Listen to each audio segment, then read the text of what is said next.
The Johnson Wax Program with Fibber McGee and Molly.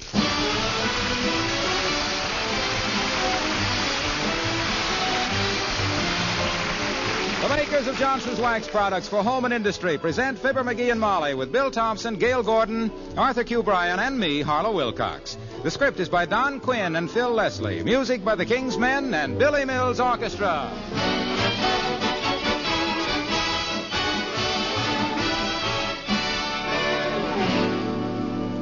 I think you'll agree that few things do more for a home than richly wax-polished floors. And yet, can you think of any beauty treatment that costs less?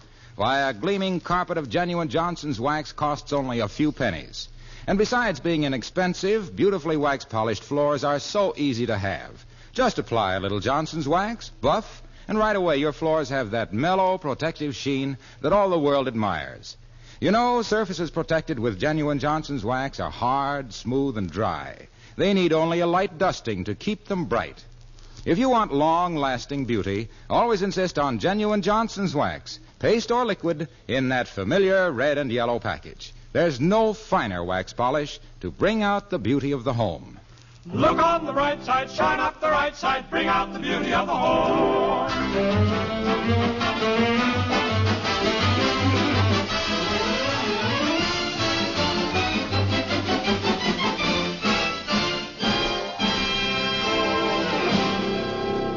When you've been married as long as Mrs. McGee has to Mr. McGee, and he goes around with an expression on his face like butter wouldn't melt in his hot little head, you don't have to shake his coat to know he has something up his sleeve.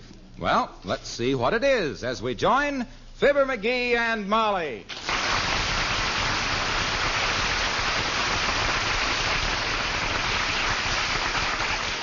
All right, sweetheart, I give up. What is it? What's what? Now, don't be coy, dearie. Tell Mother your little secret. Well, I've arranged a little surprise for you, Tootsie. You know what day this is? Yes, but I don't know that it has any special significance. Unless Mr. Wyszynski has sent an orchid to Mr. Winchell. Uh-huh. So you don't know, eh? No. Gee whiz, Molly, have you forgot October 7th, 1917? The day I took you to your first big football game? The one I played in? Oh, for goodness sakes, was that the... Is this the anniversary? Well, heavenly days. You know, I've still got the chrysanthemum you gave me that day. And it's as fresh today as it was then. Well, you hang on to it, kiddo. You can't buy them good paper ones anymore.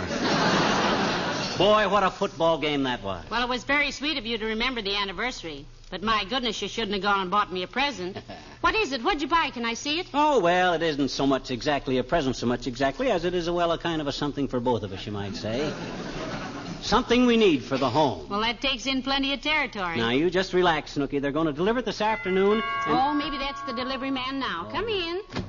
Nope, that's just the old-timer. Hi, old-timer. Glad to see you. Hello there, kids. Hello, Mr. Oldtimer. We haven't seen you for quite a while. Well, I had to skip town for a while, daughter. The heat was on. Heat was on? You in a jam with the law or something? No, it was just the heat this summer, Johnny. Oh. 99 in the shade, the only place I could get cool was at the movies. Seen so many Donald Ducks, I started to walk with a waddle. So I beat it out of town. Went out west, up in the mountains. Rocky Mountains? You said it, daughter. Ain't seen so many hairpin turns since my bald-headed sister got dressed for the opera. Mighty pretty scenery up in them mountains. Mighty sightly country. So they say, old-timer, though I can't take it myself. The air is so much like wine, it gives me the hiccups. Well, it's pretty wonderful, Johnny.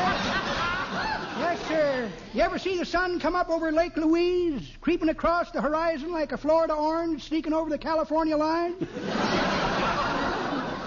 Painting the lake all pink and gold like a Spanish omelet with cranberry sauce? No, we never have. Me neither. I'm a late sleeper myself. Had a job on a ranch out there for a while up near that state park, Yosemite. No, not Yosemite, old-timer. That's pronounced Yosemite. What kind of work were you doing? Removing stumps. With a bulldozer? Nope, with dynamite.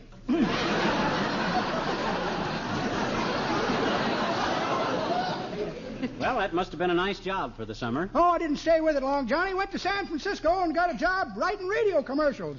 for rhythm chewing tobacco. Rhythm chewing tobacco? Well, that was something you could really get your teeth into, wasn't it? Yep, wrote one dandy commercial for the Rhythm Company. Went like this. If you're chewing in tune, you never miss the spittoon.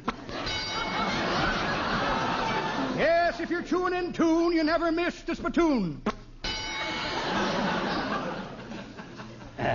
Look. Old-timer. If you expect to write as a copywriter, you can't expect to write copy like that. That's pretty good, Johnny. But that ain't the way I heard it. The way I heard it, one feller says to t'other feller, he says, I see where Congress may stay in session all winter this year. Is that so, says t'other feller. Lots of work to do? Nope, says the first feller.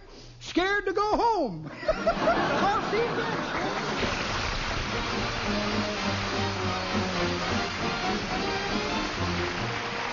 Billy Mills and the orchestra and The Lady from 29 Palms.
McGee, it's almost 2 o'clock. Are you sure they're going to deliver that this afternoon? Deliver what? Oh, the surprise Sure. for the home. Yeah, sure. They'll deliver today. Now, you just relax, Phil. Relax, the man says. Yes, sir. Heavenly days, how can I relax when I'm so excited? Huh? If I could turn my emotions off and on like that, I'd be doing soap operas. What are we doing? Well, I always was one for the unexpected, kiddo. You know, I'm always Now, that was unexpected. Come in. Well, my goodness, Dr. Gamble. Oh, it's so nice to see you, Doctor. Thank you, my dear. It's nice to see you. And good day to you, too, my boy. Hi, body patcher. Throw that bag of suet you walked upstairs and saved $10 on into a chair and bring us up to date. On what, Droopy? On yourself, Doctor. What's new in the world of medicine these days? Yeah, you up on the latest scientific developments, Doc, or don't you take the Reader's Digest? I never read any of the pocket magazines, Sonny. My pockets are so dark it strains my eyes. By the way, Molly, you look very happy today. Oh, I am happy, Doctor. Why shouldn't she be happy? She's got a husband who treats her like a queen, full of thoughtful little gestures, remembers anniversaries and things like that there. This, for instance, Doctor, is the anniversary of the first time he ever took me to a football game. And he remembered it. That's me, just a sentimental fool. Well, I'm glad you told me. I'll change your record when I get back to the office. I'll erase the darn and put in sentimental. Now, I tell you, it was a great football game he took me to, Doctor. He played in it. He was the drawback or setback. Halfback. Halfback, third string, substitute. The coach saved me for the big Thanksgiving game that year. Well, sir, it was the final quarter. Peoria versus Joliet with the score tied. The fans were going wild, yelling for a touchdown. I leaps off the bench. Tell me some other time, shortening bread. I have some very important... now you ought to hear this, Doctor. Tell him, dearie. I will. Well, sir, I leaps off the bench and runs up to the coach. Put me in, coach, I says. He slaps me on the shoulder and says, kind of quiet like, he says, go back and sit down, fathead. And just then, Joliet makes another touchdown with a double wingback formation and a Statue of Liberty play with the left tackle playing defensive on a concealed pass to the right forward. It was crucial. I tell you, I was so excited I started to eat my pennant and wave my hot dog. Uh-huh. Then the coach calls me over. All right, McGee, he says, get in there and win this football game. I throws off my raccoon coat, runs over to the cameramen, poses for a few pictures, and trots out onto the field. The crowd screamed. But he went out anyway. Okay, men, I says, we'll give him the old shoestring play. That's very logical. I don't know anyone with older shoestrings than yours. Well, sir, after the next play, I drifted over to the sidelines and made like I was tying my shoestrings. The opposition team never noticed me. The ball went into play. The captain snaps me a long pass. I leaps into the air, grabs the ball, and takes off for the goal line. Like a bullet. So, what happened, if anything? I got a bad break, Doc. I was so excited I'd accidentally tied my shoestrings together. The first step I took, I went neck over elbow, and by the time I stopped bouncing, I was clear out in the parking lot. They wouldn't let me back in without a ticket, so I grabs a taxi and went home. He was the talk of the town for 3 weeks after that, Doctor, and I must say you never heard such language. Yes, it's always the little cusses that inspire the big cusses. I remember one time when... That's probably for you, Doctor. Probably. I have my office nurse phone me every hour wherever I am. Gets me out of some very dull parties. Excuse me. Hello, Dr. Gamble speaking. Who? The hospital? Oh, I'm sorry to hear it. I didn't foresee anything like that. I'll be right over. Yes, goodbye. Bad news, Doctor? I'm afraid so. We just lost a patient. Oh. Oh, my gosh, Doc, that's too bad. What happened? He got well. But that's the breaks of the game, kids. See you later.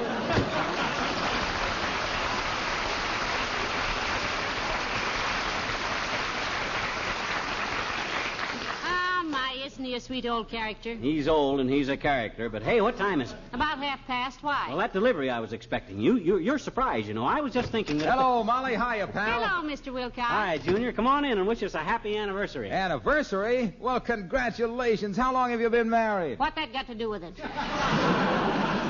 I thought you said this was your anniversary. Well, it is. Himself here took me to my first football game, October 7th, 1917. Yeah. Isn't he wonderful? I'll bet you don't remember the first big date you ever had, Mr. Wilcox. Oh, yes, I do. It was 1916 on Friday the 12th at 3:22 in the afternoon in Omaha. Wow. I remember the exact time because I had just put my wristwatch back in my pocket. Strap busted? No, but wristwatches were new then for men, and I didn't want Frida to think I was a sissy, even though I was the best wrestler in Benson High School. Who said so? Frida and the other girls.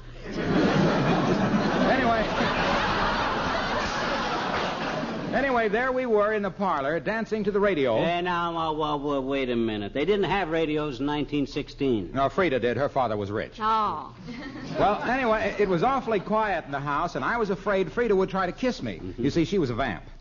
A what, Junior? A vamp. We called them vamps then. Oh. I was a sheik. Oh. Anyway, I said, "Where's your mother today, Frida?" And she said, "Mama's out scrubbing the kitchen floor." Scrubbing, I said. You mean she doesn't know about Johnson's glow coat? Did they have glow coat in 1916? Don't change the subject, Molly. Well, I dropped Frida like a hot potato, and don't think she wasn't.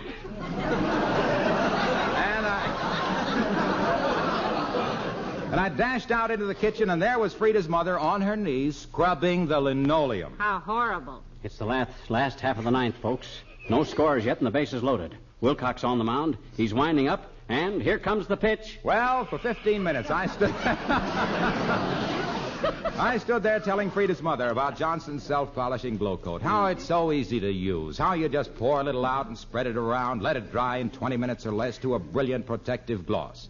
How it shines as it dries with no rubbing or buffing. How it brings out the beauty and color of the linoleum and makes spilled things so easy to wipe up. I bet she was really grateful, Mr. Wilcox. Nope, she told me to mind my own business and chased me out of the house.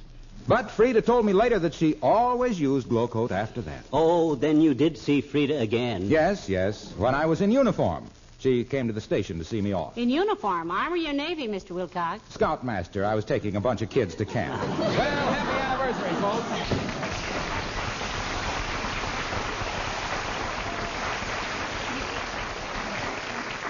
Hey, I got an idea, Molly. While we're waiting for him to deliver that little surprise, why don't we duck downtown to a movie? Well, it seems a little extravagant, but we might as well spend our money while $1 is still worth 15 cents.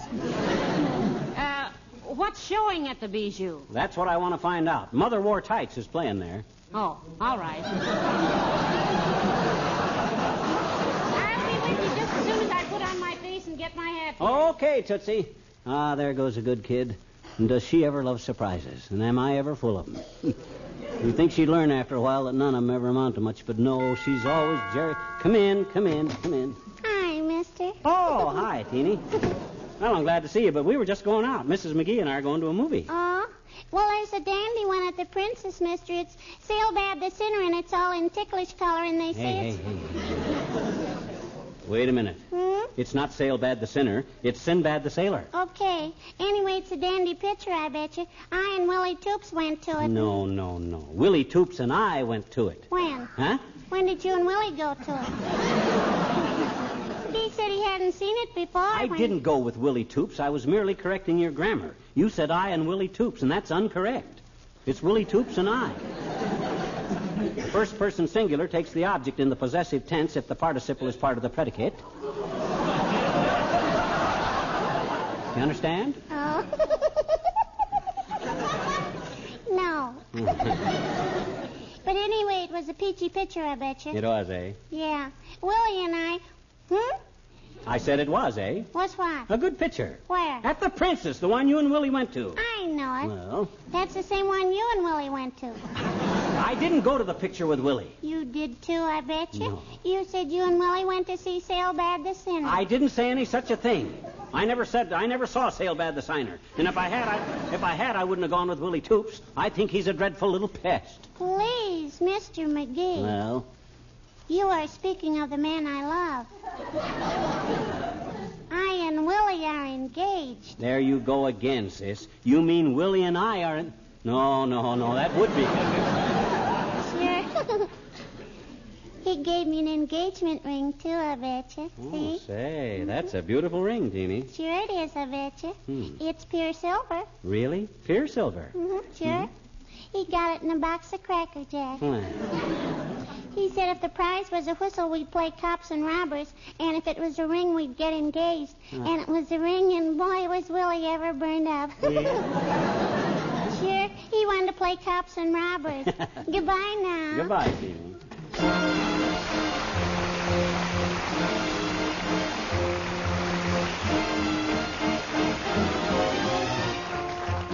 The Kingsmen and Freedom Train. This song is a train song. It's a song about a train. Not the Atchison Topeka, not the Chattanooga choo-choo, not the train that leaves at midnight for the state of Alabama. This song is a train song where the engineer is Uncle Sam. Here comes that freedom train. You better hurry down. Just like a Paul Revere, it's coming into your hometown. Inside that freedom train, you'll find a precious freight. Those words of liberty, the documents that made us great. You can shout your anger from a steeple. You can shoot the system full of holes. You can always question we the people. You can get your answer at the polls. That's how it's always been, and how it will remain, as long as all of us keep riding on the freedom train, riding on the freedom train.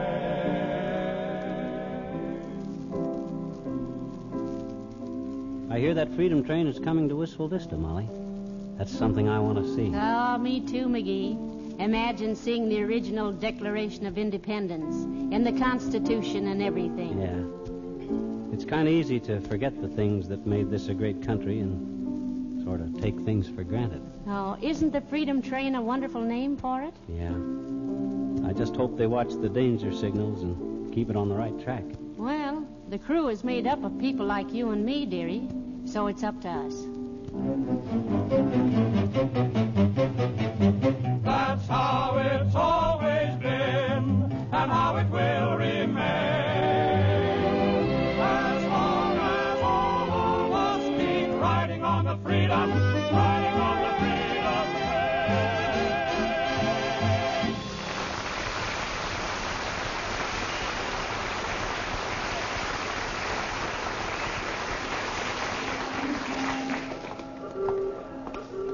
Oh, my, I enjoyed that picture, McGee, that crossfire. Isn't that Bob Ryan wonderful? Oh, he's okay if you like that type. Tall, handsome, curly-haired, rugged, and built like an athlete. Oh, he's such a fine actor, too. He had me simply scared to death. Ah, my gosh, I could have played that role just as well myself if I had all his talent. Just because he... Oh, hey, look who's coming. It's that Williams guy. Williams? Yeah. Oh, the man Dr. Gamble introduced us to in the bank. Yeah. I thought he was a very pleasant... good day, Mr. Williams. What? Oh, how do you do, Mrs. McCabe? McGee is the name, Williams. Remember? We met you in the bank with Doc Gamble the other day. Oh, yes, McGee. Lovely day, isn't it? Yeah. Except that it's a little cool. Although at this time of year, I suppose we must expect a little cool weather. Except that we sometimes get quite a hot spell during our Indian summer. Pardon me for mentioning Indian summer. I didn't intend to inject a racial note into the discussion. Well, that's quite all right, Mr. Williams. We're not Indians. No. Not American Indians, anyway. I'm more of an East Indian. Spent several years in Indochina. Used to travel through the jungle barefooted buying lumber. Bought a lot of teak wood from a Chinese fellow named Chan. The natives all called me the barefoot boy with teak of Chan.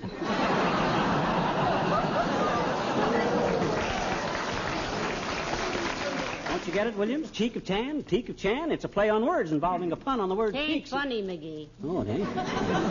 My gosh, I lay awake for 2 hours last night working on that. I rather enjoyed it myself. Well, thanks. I agree that a pun is sometimes the lowest form of humor, but on the other hand, a clever play on words I find rather amusing. Yeah? In other terms, while I detest puns, I sometimes like them very much. Yes, I see. You live in Wistful Vista, Mr. Williams? Yes, I do, Mrs. McGee. That is, I say I do. Although, to be strictly truthful, I live just outside of town. I suppose paying taxes here makes me a resident, but on the other hand, I consider myself, by reason of being a suburbanite, not a city dweller. You sure hate to commit yourself, don't you, Si? You in business here? Well, you might say I am, and again, I'd hardly call it being in business. I see. I suppose I might be called a professional man. Although some people might find technical objections to the term, I work for the government, in a way. Oh. But more strictly speaking, I am a local employee. Doing what, may we ask? Oh, certainly. I am a meteorologist, otherwise known as the weatherman. Oh. Well, nice to have seen you again. Good day. Probably.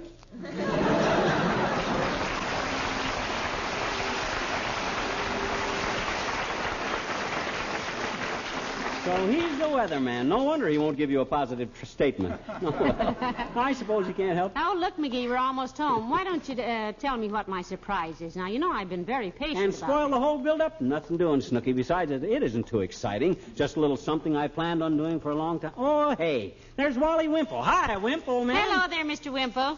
Hello, folks. Been out for a stroll? Been to a movie to kill time, Wimp. I've cooked up a little surprise for my wife, and we didn't want to stick around home. Well, now, isn't that a coincidence? I've cooked up a little surprise for Sweetie Face, too. Yeah? That's my big old wife, you know. Yes, we know. What you got planned, Wimp? Something romantic? Well, I'd hardly say that, Mr. McGee. You see, this is Sweetie Face's birthday, so I wrote a little poem for her. Oh. I'm going downtown now and have it printed. Well, isn't that sweet? I'd forgotten you were a poet, Mr. Wimple. How does the poem go? Yes, recite it, Wimp. All righty. It goes, to Sweetie Face on her birthday. You're 38 today, my dear, and in the very prime of life. As beautiful to me right now as when you first became my wife. How darling. That isn't all, Mrs. McGee. It goes on. Like this.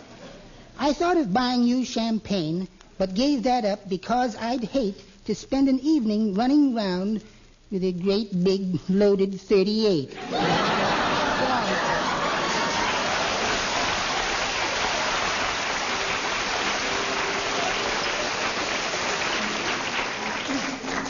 Great little couple, him and Sweetie Face. Well, come on, kiddo. Let's just go this way. Well, why, McGee? Why must we go around through the alley? Well, the delivery men may be in the driveway, and I don't want you to see the surprise till it's all set. Yes, see? but I don't know why. why. Look, there's a delivery truck in the driveway right now. My gosh, I timed this just about perfect. Come on, baby. But, dearie, that's a coal truck. That wouldn't be what... McGee, what on earth are you... That's the surprise, kiddo. Enough coal to last all winter. And I remembered to order it before we even needed it. Pretty thoughtful, eh? Remember how I forgot to order coal last year and we almost froze to death? Yeah, but McGee, now, I can't...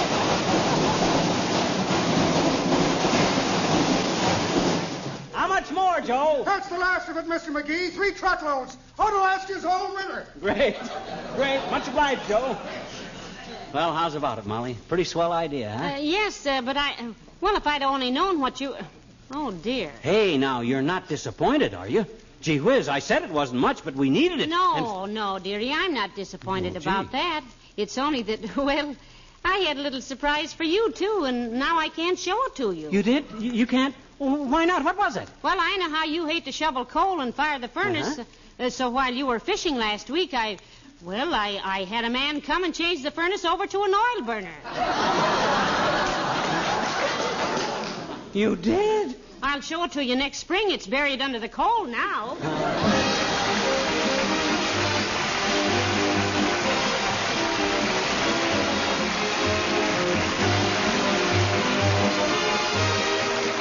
Fibber and Molly return in just a moment. Tell me, have you noticed that the Johnson's glow coat you've been buying lately gives your kitchen linoleum an unusually bright shine? Well, now, you're not just imagining things. Fact is, the glow coat on your dealer's shelf today gives you nearly twice as much shine as before. And that means nearly twice the shine for all linoleum and other floors in your home. You'll say you've never seen your kitchen floor so bright, its colors so fresh and gay. Of course, Johnson's self-polishing glow coat is as easy as ever to use. Still no rubbing or buffing. And you still get that wonderful wax protection. Suppose you do happen to spill something on that wonderfully bright glow coat shine. Never mind, just wipe it with a damp cloth and your floor's as clean and nice as before. Yes, glow coat saves you hours of work. And it saves you money because it actually makes linoleum last years longer. Ask your dealer for brighter than ever Johnson's self-polishing glow coat to bring out the beauty of the home. Look on the bright side, shine up the right side, bring out the beauty of the home.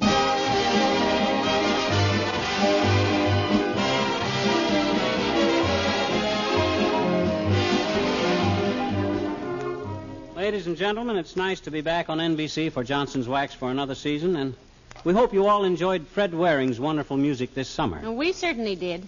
You know, Fred's on a different night now, McGee, with a new show. Monday nights for General Electric. General Electric, eh? Well, I'll tune that in.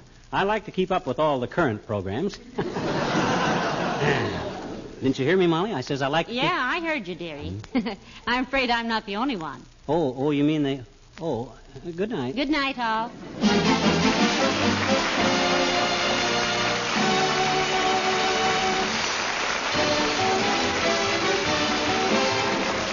This is Harlow Wilcox, speaking for the makers of Johnson's Wax products for home and industry, inviting you all to be with us again next Tuesday night. Good night.